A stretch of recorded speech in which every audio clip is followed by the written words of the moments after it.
ተብሏል። ሐዋርያ የኛ አምላክ መድኃኔ ዓለም ኢየሱስ ክርስቶስ መጀመሪያ መከራ እንደሚመጣባቸው ፈተና እንደሚገጥማቸው አሰልጥኖ ነው ወደ ዓለም የላካቸው። ሁሉ ባህር ውስጥ ሁሉ አጽናፈ ዓለም ብሎ ወደ ዓለም ሁሉ ሂዱ ወንጌልን ስበኩ ብሎ ኃይለ መንፈስ ቅዱስን አሳድሮባቸው ወጡ።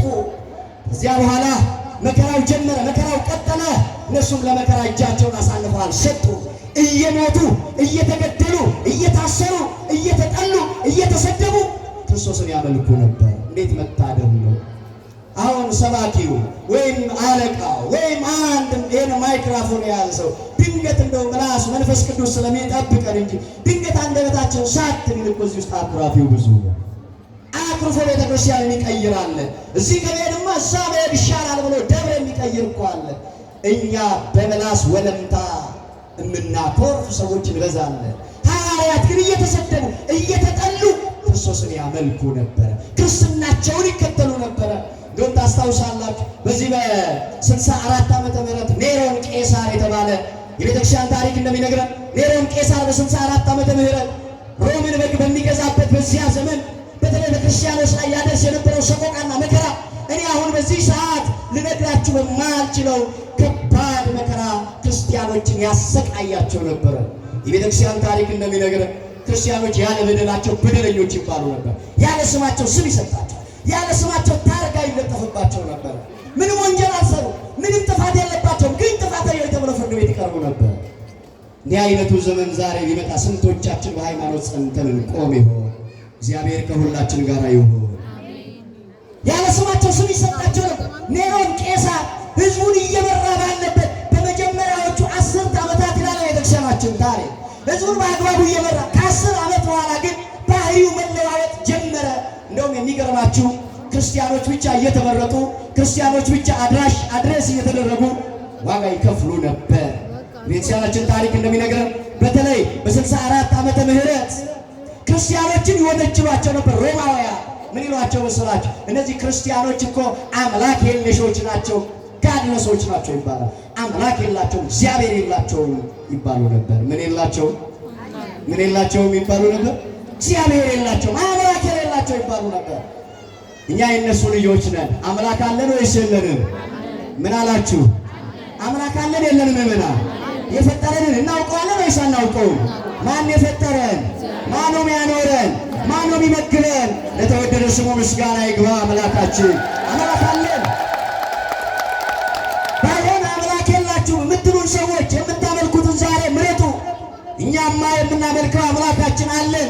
የመቅደሳችን ጉልላት የቤተ ክርስቲያናችን ራስና መሰረት ክርስቶስ ኢየሱስን አለን። እኛ አምላክ አለን። እኛ አማልክት አንፈልግም፣ አምላክ አለን። ነፃ የሚያወጣ ከጨለማ ወደ ብርሃን ከድንቁርና ወደ እውቀት ከውድቀት ወደ ትንሣኤ የሚያወጣ አምላክ አለን። እኛ ሌላ አማልክት አንፈልግም። ዋቀራም በባኑት ዋቀቀምና ዋቀ ሰሚከነ ውትባ መለዳ ዋቀ ለፈቀደ ቢሻለ ዲስ ቀምን ዋቀብነ ክርስቲያና ከለቀምና ኦርቶዶክስ ክርስቲያኖ ዋቀቀምና እሲ ወሬ ዋቀቀብነ ኑንጀተንገሩ ከዋቀ ፈተና ቀቢለዳ ሉትገሩ ዋቀዮን ቀብና ላኪላቸው ይባሉ ነበር። እናንተ በዚህ ብቻ መሰላችሁ ክርስቲያኖች የሚወቀሱበት የሚከሰሱበት በጣም ብዙ ነበር። በዚያ ዘመን የነበሩ ክርስቲያኖች አብዛኞቹ የሚባል ደረጃ ቆራቢዎች ነበሩ። ምኖች ነበሩ? ቆራቢዎች ነበሩ። ስጋ ወደሙን የሚቀበሉ የተዘጋጁ ነበሩ። መከራውን ቢመጣ ፈተናውን ቢመጣ የሚቋቋሙት በእግዚአብሔር ኃይል ነበር። ቆራቢዎች ነበሩ እና ምን ይሏቸዋል ሮማውያኑ? እነዚህ ሰው በላዎች ናቸው ይሏቸው ነበር። ይሁና የእኛን ጌታ የኢየሱስ ክርስቶስን ስጋና ደም በልተን ጠጥተን ሰው የፈለገውን ነገር ይበል። ያለ ዕድሜያችሁ ቆረባችሁ፣ ያለ ዕድሜያችሁ እንዲሆናችሁ ይበለን ሰው። እኛ ስጋውና ደሙን ከመብላት እንዳትዘገዩ ይመናል። እንዳትዘገዩ ክርስቶስን ስጋና ደም ለመቀበል ለመቁረብ ጊዜ ቀጠሮ እንዳትይዙ። ሰው በላዮች ይባሉ ነበር ክርስቲያኖች። በዚህ ሁሉ መከራ ውስጥ ግን እየተሰደቡ ያመልካሉ። እየተጠሉ እየታሰሩ እየተገፉ ከመቅደሳቸው አይጠፉም ነበር። የእነዚህን ቅዱሳን አባቶቻችን አምላክ ጽናቱን ለሁላችንም ይስጠን። ለእነሱ የሰጠውን ጽናት ለሁላችንም ይስጠን። ታዲያ ታስቡ በሐዋርያት ዘመን በተለይ ደግሞ በዚህ በሐዋርያት ሥራ ምዕራፍ 12 ታስታውሳላችሁ። ጨካኙ ንጉሥ አንቲፓስ የተባለ ያ እሱ ክርስቲያኖችን በማሳደድ ቤተ ክርስቲያንን ጭምር ያሳድዳት ነበር ይላል። የሐዋርያትን ሥራ አስቡ። ቤተ ክርስቲያንን ያሳድዳት ነበር ሄሮድስ አንቲፓስ ይባላል። ቤተ ክርስቲያንን ያሳድዳት ነበር። ህንፃውን አይደለም። ክርስቲያኖች ዛሬ ቤተ ክርስቲያንን ብታሳድዱ ካላችሁ እረፉ። ቤተ ክርስቲያንን ብታሳድዱ ካላችሁ እረፉ። ቤተ ክርስቲያንን የሚያሳድድ እድሜው በጣም አጭር ነው። ቤተ ክርስቲያን እንዳታሳድዱ ምእመናን፣ ራሳችሁን ጠብቁ። የቤተ ክርስቲያን አምላክ እግዚአብሔር አለ። ከትናንት ከጥንት ጀምሮ ቤተ ክርስቲያን ሲያሳድዱ የነበሩ ክርስቲያኖችን ሲያሳድዱ የነበሩ ዛሬ አጽማቸው ረግፎ ጥርሳቸው ገጦ ከመቃብር በታች ናቸው። ይህች የተሰደደችዋ ቤተ ክርስቲያን ግን ዛሬ ሕያው ሆና ይኸው ቆማለች። ክብር ምስጋና ለመድኃኔዓለም ይሁን። ቤተክርስቲያን ላይ ክፉ ነገር እንዳታደርግ ቤተክርስቲያን አለት ገራ ከንጅባ ለክርስቲያኖታ ወሬ ከኖረ ቤተክርስቲያን አሪያቻቱን ክርስቲያኖታ አሪያቻቱን አረጉ ይሳኒ ገባበት እንጅረን አጠለፈ ለበቀ ሰጅሩ ኢላላ ግራኝራ በረዳ የወዲትራ በረዳ ከነሱ ተማሩ፣ ከነ የወዲት ተማሩ፣ ከነ ግራኝ ተማሩ። እነሱ ዛሬ የሉም አልፈዋል። ግራኝ ያሳደዳት የወዲት ያሳደደቻት ቤተክርስቲያን ዛሬ በክብር አሸብርቃ ቆማ የለ። የወዲትና ግራኝ ግን ዛሬ የሉም በመቃብር። ስሙ ለዘላለም የተመሰገነ ይሁን አምላካችን። ሐዋርያት ተሰደዱ። ሐዋርያት ብዙ መከራ ደረሰባት። በዚህ በኔሮን ቄሳር ዘመነ መንግስት ግን ሐዋርያው ቅዱስ ጳውሎስ በወህኒ ታግዞ ነበረ፣ ታስሮ ነበረ። የተገኘው ሁሉ ይታሰር ነበር፣ የተገኘው ሁሉ ይገደል ነበር። እንደውም ኔሮን ቄሳር አንድ ጊዜ በሮም ከተማ ላይ ጥቂት እሳት አቀጣጠለና እሳቱ የሮምን ከተማ ግማሽ በግማሽ አወደመው። መሰረተ ልማቶች በሙሉ ተቃጠሉ። ህንፃዎች፣ ቤቶች ሁሉ ፈረሱ በእሳት። እሳቱ እስከ 10 ቀን ቆየ ይላል የቤተክርስቲያን ታሪክ። ከ10 ቀን በኋላ እሳቱ ከጠፋ በኋላ ጥያቄ መጣ። እሳቱን ያቀጣጠለው ማን ነው ተብሎ ህዝቡ መነጋገር ሲጀምር ኔሮን ቄሳር ጀሌዎቹን አሰማርቶ እሳቱን ያያያዙት፣ እሳቱን ያቀጣጠሉት በዚህ በሮም ከተማ የሚኖሩ ክርስቲያኖች ናቸው ብላችሁ ስማቸውን አጥፉ አለ። ስም ማጥፋት ዘመቻ ተነዛባቸው። ያለ ስማቸው ክርስቲያኖች ስም በመሰጠቱ ምክንያት ክርስቲያኖች ተሰደዱ። ቤታቸውን፣ ቀያቸውን፣ ንብረታቸውን ሁሉ ጥለው ተሰደዱ። ይኖራል በክርስትና ስደት፣ ይኖራል በክርስትና መራር፣ ይኖራል በክርስትና አልጋ ባልጋ አይደለም። የክርስትና ህይወት ተደናችሁ ነና አልጋ ባልጋ አይደለም። ትሰራላችሁ፣ የምትፈልጉበት ቦታ መድረስ አልቻላችሁ ሊሆን ይችላል። አይ ሀገራችን በሰማይ ስለሆነ አንዳንድ ሞኞች እኛ ሀገራችን በሰማይ ነው ስንል ታዲያ በሰማይ ከሆነ በዚህ ምድር ምን ትሰራላችሁ ይሉናል። እንዴ በሰማይ እኮ የመጨረሻ ሀገራችን ነው እንጂ በምድር መኖር አንፈልግም አላልንም። በምድር የምንኖር ግን ሰማያውያን ዜጎች ነን። ስለዚህ ሀገራችን በሰማይ ነው ስንል መጨረሻ ርስት ሀገራችን መንግስተ ሰማያትን የምንወርስበት እንጂ በዚህ ምድርማ ርስት አለን እኮ፣ ስፍራ አለን እኮ። ስለዚህ የተወደዳችሁ ምዕመናን ቅዱስ ጳውሎስ በዚያ ወቅት ክርስቲያኖች የሚሰደዱበት በዚያ በኔሮን ቄሳር ዘመነ መንግስት በዚያ ዘመን በወህኒ ታግዞ ነበረ። ቅዱስ ጳውሎስን አንገቱን በሰይፍ አስቆረጡት። ቅዱስ ጳውሎስ 14 መልእክታትን ጽፎ ዛሬ መጽሐፍ ቅዱስ የምንለው አብዛኛው የቅዱስ ጳውሎስ ደብዳቤዎች ናቸው። ለገላትያ፣ ለቆላሲስ፣ ለፊልጵስዩስ፣ ለሌሎች ሀገራት ደብዳቤ መልእክት የጻፈ። ስለዚህ 14 መልእክታትን ጽፎ ቅዱስ ጳውሎስ በወህኒ ውስጥ አንገቱን አስቆረጡት። በሰይፍ አንገቱ ተቀላ። መኑ ያድገነ ፍቅሮ ለክርስቶስ፣ ስለ ጌታችን ከአምላካችን ከመድኃኒታችን ከኢየሱስ ክርስቶስ ፍቅር ምን ይለየናል? ረሃብ ነው? ጦርነት ነው? ሰይፍ ነው? መራብ መጠማት ነው? ጉስቁልና ነው? ራቁትነት? ምንድን ነው ከክርስቶስ ፍቅር የሚለየን? ማን ያለ ለክርስቶስ ራቀናደሩ ባስ ቤለሞ ኤሞ ደሞ አየተሙ ደሞ ሂደሙ ደሞ ጅበሩ ደሞ የሰቀም ያለ ለክርስቶስ ራቀከሉ ባሱ ደንበ ጳውሎስ ሮሜ ሰዴት ሱዱም ይጃራ ይላል። የሚገርማችሁ ይህን ቃል ካለ በኋላ ቅዱስ ጳውሎስ በጣም የሚያሳርፋችሁን ነገር ብቻ ልንገራችሁ። እንዲህ ይላል ሐዋርያ ከክርስቶስ ፍቅር የሚለየን ማን ነው? መከራ ወይስ ጭንቀት ወይስ ስደት ወይስ ረሃብ ወይስ ራቁትነት ወይስ ፍርሃት ወይስ ሰይፍ ነው? ይህን ካለ በኋላ እንግዲህ ተብሎ እንደተጻፈ ስለ አንተ ቀኑን ሁሉ እንገደላለን፣ እንደሚታረዱን በጎች ተቆጠርን። በዚህ ሁሉ ግን አለ የሁላችሁ ምዕመናን ማሳረጊያው ይሄ በዚህ ሁሉ ግን አለ በወደደን በእርሱ ከአሸናፊዎች ሁሉ እንበልጣለን አለ። እስቲ አመስግኑት አምላካችን። እየተራበ ማሸነፍ፣ እየተጠማ ማሸነፍ፣ እየተሰደደ ማሸነፍ ምን አይነት ክርስትና ነው እናንተ? ክርስትና እንዲህ ነው። ስትገፉ እግዚአብሔር ወደ ማማ ወደ ከፍታው ያወጣችኋል። ክርስትና እንዲህ ነው። በዚህ ሁሉ ግን እየተራበ እየተጠማ እየተሰደደ መከራ እየደረሰብን አለ ሐዋርያው፣ በዚህ ሁሉ ግን በወደደን በእርሱ ከአሸናፊዎች እንበልጣለን። አንድ የምስራች ልንገራችሁ። ኦርቶዶክስ ልትጠፋ ነው። ኦርቶዶክስ እኮ ምን አለች? ኦርቶዶክስ እኮ አሁን ምንም እኮ የላትም እኮ ባዶ እኮ ነው የምትሉ ሰዎች እግዚአብሔር ምስክሬ ነው፣ ተስፋ ቁረጡ። ኦርቶዶክስ ለዘለዓለም የምትኖር በክርስቶስ ኢየሱስ ደም ላይ በቅዱስ ጴጥሮስና ጳውሎስ ደም ላይ የተመሰረተ አጥፊዎቿ ሲጠፉ እሷ ለዘላለም የምትቀጥል ርትዕት ቅድስት ኩላዊት ሐዋርያዊት የሆነች ሃይማኖት ናት። ይችን ሃይማኖት የሰጠን አምላክ እግዚአብሔር ስሙ ለዘላለም የተመሰገነ ይሁን። መንታከነ ኑቄነ ዋቀየና ባንከ መቃንሻ ከኑልፋቴ ገለተው ሚኑፋቶ አመንታንከ አመንታ በዶቶንታ አመንታ በረበራፍ ደጋገ ለሊስቴ ጅራት አመንታ ኦርቶዶክስ ከና ክርስቲያኖታ ከና ሁንዱማ ወረዱ ወንጅረን ሁንዱመሳን ይጫላ የረቁልቁሎም ጳውሎስ የመጨረሻው ታዲያ ቅዱስ ጳውሎስ አንገቱ በሰይፍ ከተቀላ በኋላ ቅዱስ ጴጥሮስን በጣም ይወዱት ስለነበረ አንድ የቀራቸው እሱ ነው። እንዲህ አሉ፣ መምህራችን ሆይ ሐዋርያው በሰይፍ ተቀልቷል፣ ሞቷል። አንተንም ደግሞ እንዳይገሉብን አንተንም እንዳናጣ እባክህ ከዚህ ከሮም ከተማ ውጣና ተሰደድ አሉት። ቅዱስ ጴጥሮስን ይወዱት ነበረ። ምዕመናን አባቶቻችሁን ውደዱ። ወደዳችሁም ጠላችሁም የኃጢአት ሸክማችሁን የምታራግፉት በአባቶቻችሁ ፊት ነው። አባቶቻችሁን እንዳትጠሉ፣ እንዳትሰድቡ። በዚህ ዘመን ያለው ትውልድ የኔ ቢጤው ትውልድ በተለይ ወጣቱ አባቶቹን የማያከብር የእርሻን አባቶች የማያከብር የሚያቃልል አባቶችን በመስደብ አባቶችን በማቃለል ክብር የሚገኝ እንዳይመስላችሁ። እኛ እግዚአብሔር ያከበራቸውን አባቶቻችንን ስናከብር እግዚአብሔር ያከብረናል። ስልጣነ ክህነት ያላቸው አባቶቻችንን ነቅፈን የምናገኘው ክብር የለም። ድካም ሊኖር ይችላል። አንዳንድ ጉድለቶች ይኖራሉ። አዎ እውነት ነው። ጉድለቶች ቢኖሩ በስድብ እርስ በርስ በሚዲያ ላይ በመሰጣጣት አንዱ ለአንዱ ተላልፎ በመሰጠት አይደለም። የሌሎቹን ጉድለት እኮ ሚዲያ ላይ አናይም። የሌሎቹን ስድብና ነቀፋ እኮ ቤታቸው ውስጥ ይጨርሱታል። እኛ የሆነ ትንሽ ምክንያት ካገኘን አውጥተን ሚዲያ ላይ ማስታት። እንደው ለኢትዮጵያ ከዘረኝነት ቀጥሎ ሁለተኛው ነቀርሳ ይሄ ማህበራዊ ሚዲያ ነው ይመስለኛል። እኔ እናንተ አላውቅም።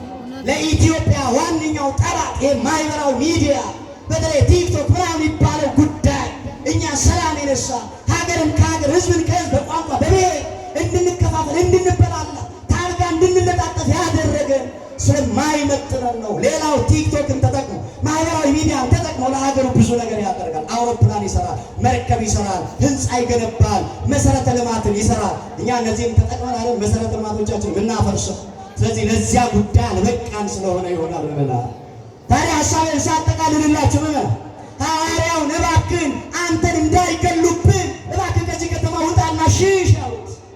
በቅርጫት አድርገው በመስኮት ከከተማይቱ ቅጥር አስወጡት። ሐዋርያው ቅዱስ ጴጥሮስ አረጋዊ ነው፣ ደክሟል። በዛ በእርጅናው ዘመን ቀስ እያለ ከሬ እንዳይገሉት ለምን መሰላችሁ? ሞት አይቀርም እኮ ግን ቢኖር ለሌሎቹ ክርስቲያኖች ይጠቅማል። ሰው ከነድካሙ ይጠቅማል። ሰማችሁኝ? ሰው ከነምኑ ይጠቅማል? ከነምኑ? ሰው ከነድካሙ ይጠቅማል። ምንም ይሁን ምን የሥላሴ ባሪያ ከሆነ የሥላሴ አርአያና ምሳሌ ተፈጥሮ ከሆነ ሰው ቋንቋውን አትዩ፣ አላፊ ነው። አማርኛም ተናገሩ፣ ኦሮምኛም ተናገሩ፣ ትግርኛም ተናገሩ፣ ጉራግኛም ሌላም ተናገሩ። ነፍሳችን ከስጋችን ስትለይ ኦሮሞ ሞተ፣ አማራ ሞተ፣ ትግሬ ሞተ አይባልም። ሬሳ እንባላለን። ቋንቋችን በሕይወት እስካለን ጊዜ ብቻ ድረስ ነው። ሕይወታችን ነፍሳችን ከስጋችን ከተለየች ምስራቅም ያለው ምዕራብም ያለው ሰሜንም ያለው ደቡብም ያለው ከሀገር ውስጥም ያለው ከሀገር ውጭም ያለው ስሙ አንድ ነው፣ ሬሳ ይባላል። በቋንቋ እንዳትመኩ፣ በሀገራችሁ በወንዛችሁ እንዳትመኩ። ክርስትና ወንዝ የለውም። ክርስትና ድንበር የለውም። ያቸው አቡነ አረጋዊ አቡነ ገብረ መንፈስ ቅዱስን ፒንሳ እኮ ነው፣ ኒሳን ግብፅ እኮ ነው ሀገራቸው። ግብፅን ትተው ግን ለወንጌል የመጡት የት ነው? ኢትዮጵያ። ያኔ በደጉ ዘመን። ዛሬማ ገና ከከተማ ወጣ ስንል መታወቂያችን እየታየ አይደል? መከራችን እኮ ብዛቱ፣ መከራችን ፈተናችን እኮ ብዛቱ እኛ ራሳችን ባመጣነው ጣጣ ይመስላችሁም? ይሄ ሁሉ እግዚአብሔር የምህረት አይኑን ወደኛ ያዞርልን፣ ወደ ኢትዮጵያ ያዞር መድኃኔ ዓለም የምህረት አይኖቹ። ቅዱስ ጴጥሮስ ታዲያ ተነስቶ ከከተማ ወጥቶ እየሄደ ኢየሱስ ክርስቶስ በወጣት አምሳል በወጣት መልክ ተገለጠለትና ቅዱስ ጴጥሮስ ኢየሱስ መሆኑን አወቀ። እንዲህ አለው ሐዋርያው፣ ጌታ ሆይ ወዴት ትሄዳለህ አለው። ኢየሱስም ያ በወጣት የተመሰለው ኢየሱስ ወደ ሮም እየሄድኩ ነው አለው። ለምን? ድጋሜ ልሰቀል አለው።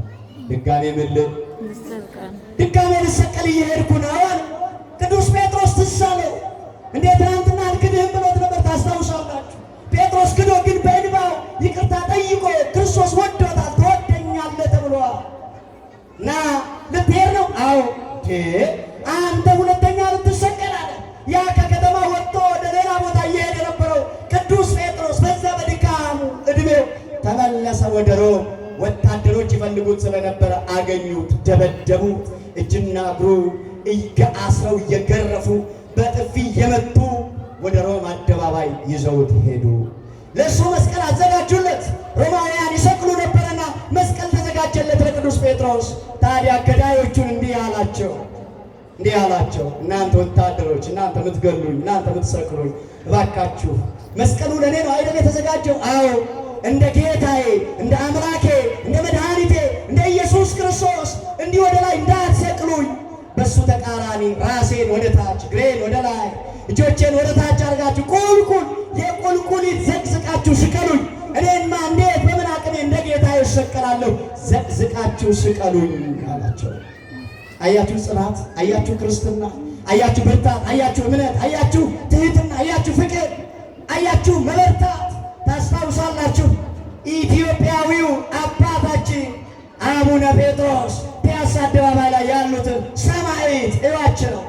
እነዚያ ጠላቶች መሳሪያ ግንባራቸው ላይ ደቅነው ኢትዮጵያ የምትባለውን ቀኝ እንዲገዙ ትእዛዝ እንዲያስተላልፉ ቢባሉ ሀገረ ኢትዮጵያ ሕዝቤ፣ ሃይማኖቴ፣ ቤተ ክርስቲያኔ ለአንተ አሳልፌ አልሰጥም በማለት በስናይፐር ፊት ግንባራቸውን ለስናይፐር ለመሳሪያ ሰጥተው ሀገራቸውን ለባርነት ሳይሰጡ በእምነትና በጽናት ሕይወታቸውን ያሳለፉ እኛን ታላቅ አባት ታስታውሳላችሁ። በረከታቸው በሁላችን ላይ አድሮ ይሉ። እንዲህ አይነት አባቶች ያሉን እኛ ኦርቶዶክሳውያን፣ እንዲህ አይነት ጽኑዓን ያሉን አባቶቻችን ቅዱስ ጴጥሮስን የቁልቁሊት ሰቅለው ገደሉት። በዛሬው ዕለት በሰማዕትነት ቅዱስ ጳውሎስና ቅዱስ ጴጥሮስ ወንጌልን አስተምረው አገልግለው ድውያንን ፈውሰው የሞተን አስነስተው የተቸገረን ጎብኝተው ለሀገር ዞር ወንጌል አስተምረው በዛሬው ዕለት ሰማዕትነትን የተቀበሉበት ታላቅ የሰማዕታት መታሰቢያ ቀን ነው። ያራከ ቁልቁሉን ጴጥሮስ ቁልቁሉ ያዕቆብ ቁልቁሉን ጳውሎስ harkisaan Pheexros gadi garagaree fannifame qulqulluun Phaawulos mormi isaa seefiin qalame guyyaa har'aa kan sababa amantaa isaaniif sababa kiristiyaanummaa isaaniif sababa mallattoo fannoo isaaniitiif jecha lubbuu isaanii dabarsanii foon isaanii Kiristoosiif dabarsanii guyyaa itti kennanidha።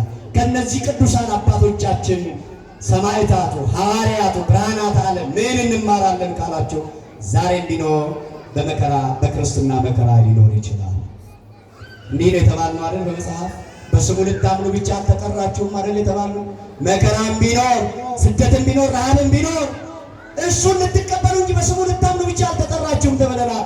የተወደዳችሁ ክርስቲያኖች የቅዱሳንን በዓል ስናከብር የሰማዕታትን በዓል ስናከብር እኛም ሰማዕታት ባሉ ባለፉበት መንገድ በሃይማኖታችን በርትተን ጸንተን እንድናልፍ እንጂ ክርስትና ከሰሜን ነው የመጣው፣ ክርስትና ከደቡብ ነው የመጣው፣ ክርስትና ከምዕራብ ነው የመጣው የሚሉትን ምናልባት ዘመን አረፍተ ዘመን የሚገታቸው አንዳንድ ሰዎች ለስጋቸው ምኞት እቺን ሃይማኖት ለማሳነስ እቺን ሃይማኖት ወስደው አንድ ማህበረሰብ ውስጥ ለማስገባት የሚጥሩ ሰዎችን ሐሳብ ሳያሰቡ ክርስትና ሀገር፣ ቋንቋ፣ ብሔር፣ ወንዝ የማይገድባት ዓለም አቀፋዊ ኩላዊ አንዲት እንደሆነች በማመን በዚህች ሃይማኖት ጸንተን ርስቱንና መንግስቱን እንድንወርስ የአባቶቻችን አምላክ እግዚአብሔር ያግዘን።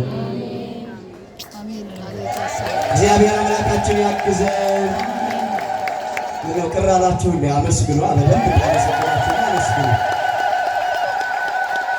አባቶቻችንን የረዳ አምላክ ሁላችንንም በቸርነቱ ይርዳ። ለአባቶቻችን የሃይማኖት ጽናትና ብርታት የሰጠ መድኃኔዓለም ለእኛም በሃይማኖት እንድንበረታ ፈቃዱ ይሁንልን።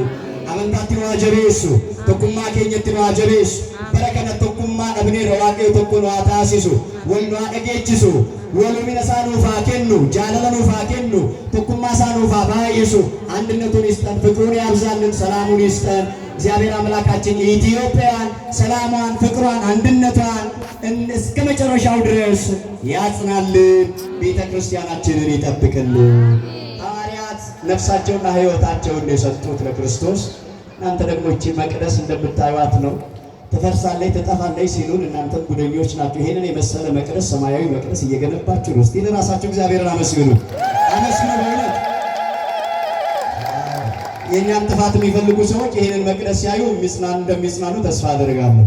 ይጠፋሉ፣ ይበተናሉ ሲሉን እንደዚህ አይነት ዘመን ተሻጋሪ የሆነ ህንፃ መቅደሳችንን ሲያዩ ደግሞ እንዴት ተስፋቸው ይጨምር ይሆናል። እግዚአብሔር እስከ መጨረሻው በቤቱ ያጽናል። ሐዋርያት አንገታቸውን ሐዋርያት ነፍሳቸውን ለክርስቶስ ሰጡ። እናንተ ምዕመናን ዛሬ ለክርስቶስ ምን ይዛችሁ ወጣችኋል? መቼም እንግዲህ ያው ጀመሩ እንደማትሉ ተስፋ አደርጋለሁ። እነሱ ህይወታቸውን አንገታቸውን ከሰጡ እኛም ደግሞ እስቲ መቅደሳችንን እናስፈጽመው። አንድ ደቂቃ ልስጣችሁ። ከኔ ትምህርቴን ጨርሻለሁ። ለዚህ ለመቅደስ እንደው ምን ይዛችሁ መጣችኋል? ይሄን መቅደስ እንደዚህ ጠበብ ካለ ቦታ ላይ በእውነት እጅግ በጣም የተከበሩ በእውነት የወንጌል አባት የልማት አርበኛ አባቶች አሏችሁ። ዋና አስተዳዳሪው የሚመለከታቸው ክፍላት በሙሉ ለዚህ ህንፃ እንደው ሲነግሩኝ ነበረ። ቅድም እንደው ዓመት 2 ዓመት ውስጥ በጣም ብዙ ለውጥ አለ እያሉ እየነገሩኝ ነበርና እንደው እስቲ ዛሬ ዓመት እግዚአብሔር ፈቅዶ በእውነቱ ይሄንን መቅደሳችንን አስፈጽመን አስመርቀን እንደው በታቦተ ሕጉ ወደዚህ መቅደስ ገብተው እንደው እግዚአብሔር እንዲከበር ምን ይዛችሁ መጣችኋል? ዛሬ አንገታችሁን ስጡ አልላችሁም። አንገታችሁን ስጡ አልላችሁም።